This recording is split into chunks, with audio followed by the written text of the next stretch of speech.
Zelenka. The story is that they were looking for a Russian scientist, which is kind of the stereotype, isn't it? The Russian stereotype. And I came into audition and I told them that my background is Czech, and the character was Karpov.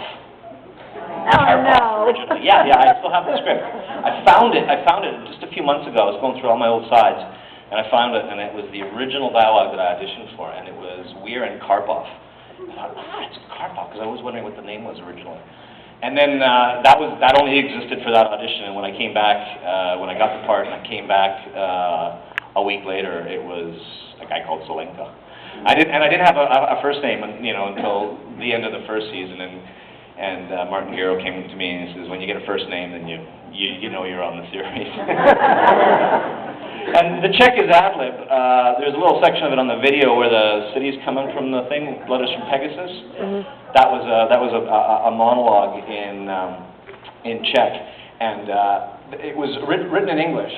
And they just said, you know what, let's do a Czech version because I think it would be kind of fun. So I took it home and I translated it.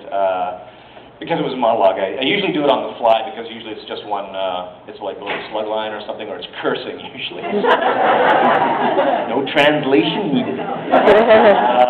So that happens pretty quickly. But with this Letters from Pegasus, it was a monologue. So I took it, I rehearsed it, and it was one of these things. 6 o'clock in the morning, showed up. It was Mario Azzopardi was our director, and he big Maltesian guy with a beard. He said, we're gonna do the Czech version first.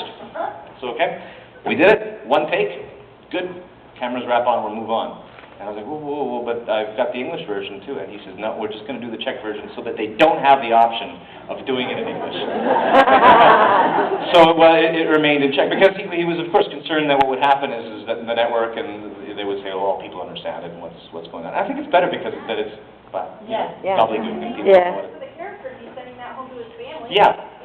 Yeah, in Czech. But it raises a really interesting kind of hypothetical question about the whole outer space phenomenon in English.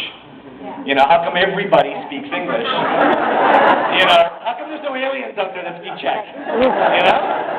They all happen to speak English, So you just sort of accept, lingua franca in space is English. Everybody in outer space speaks English. Isn't that convenient? Except for one scientist who can't pronounce words. That's kind of funny. Yeah, there's one that was at random that was not at all to do with the script, and I said, what did I say? I said, I can't work with these actors. I said that in Czech. It was some.